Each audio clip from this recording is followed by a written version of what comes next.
My dear fellow citizens, I am Dr. Rajendra Prasad, the first President of the Republic of India. I was born on 3rd December 1884, in the village of Ziradei, Bihar, into a humble and disciplined family that valued education, integrity, and service to society.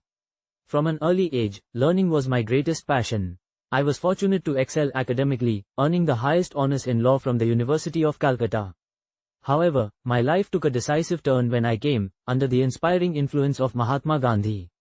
Responding to his call, I willingly gave up a successful legal career to dedicate myself fully to India's freedom struggle.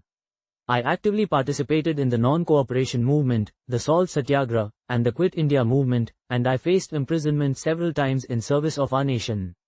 Throughout these trials, I remained guided by the ideals of truth, simplicity, and selfless service. After independence, I was entrusted with the responsibility of presiding over the Constituent Assembly, which framed the Constitution of Free India. In 1950, it was my great honor to become the first President of independent India, a position I held for 2 terms. As President, I strove to uphold democratic values, national unity, and the dignity of our great republic. Even while occupying the highest constitutional office, I chose to live a life of simplicity and humility, believing that public service is a sacred trust. My life has always been guided by the belief that true leadership lies in service to the people. I remain deeply devoted to India's culture, its moral values, and its future. My hope has always been that our nation will continue to progress on the path of justice, unity, and peace. Thank you.